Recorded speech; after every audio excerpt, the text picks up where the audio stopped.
करने के बाद उसका मांस बेकार ही हो जाता। तुम तो मेरे बचपन के दोस्त हो, क्या तुम्हें याद नहीं हम दोनों खुद साथ साथ मिलकर शिकार करते थे। सिंह शेर ने देखा डैनी हिरन की आंखों में आंसू थे। सिंह शेर ने शैंकी भेड़िए से कहा, कोई बात नहीं मेरे दोस्त, वैसे तुम्हें आए हुए यहाँ 2 महीने से काफी वक्त हो गया है। मुझे लगता है कि अब तुम्हें अपने जंगल वापस चले जाना चाहिए। आखिर तुम्हारे परिवार के लोग भी तुम्हें याद कर रहे होंगे। मैं वैसे भी कुछ दिनों के लिए बाहर जा रहा हूँ। मुझे लगता है मेरे जाने से पहले तुम्हें इस जंगल से चले जाना चाहिए।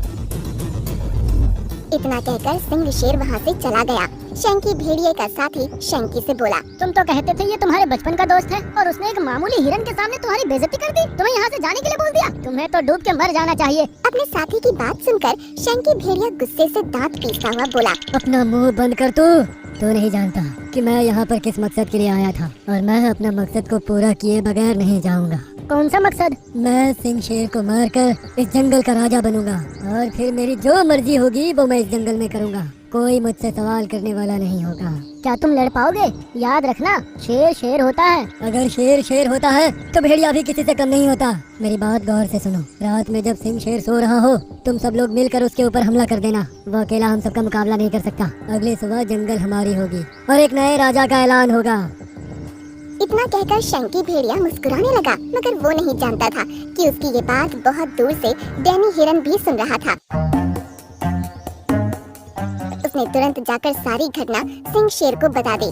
सिंह शेर कुछ सोचता हुआ बोला, उसकी शिकायतें तो मुझे बहुत पहले से मिल रही थी। मैं अपनी दोस्ती की वजह से उसे कुछ नहीं कह पा रहा था, मगर मुझे मालूम नहीं था कि वो इतना नीचे गिर जाएगा। तुम चिंता मत करो, जो भी होगा मैं देख लूंगा। इतना कहकर सिंह शेर अपनी गुफा में चला गया और सोने का नाटक करने लगा। रात के वक्त शैंकी भेड़िया अचानक अपने साथियों के साथ उस गुफा में आ गया और शेर को गहरी नींद में सोता देख मुस्कुराता हुआ अपने साथियों से बोला, ये सो रहा है, जाओ जाकर इसके ऊपर हमला कर दो। जैसे ही उसने ये कहा सिंह शेर अचानक उठकर बैठ गया और गुस्से से देखकर बोला, मुझे नहीं मालूम था मेरे दोस्त तुम इतना नीचे गिर जाओगे। मुझे अपनी आंखों पर यकीन नहीं हो रहा। तो तुम्हें पता लग ही गया मेरे दोस्त कि तुम्हारा अंत नजदीक है। जंगल का राजा मैं ही बनूंगा।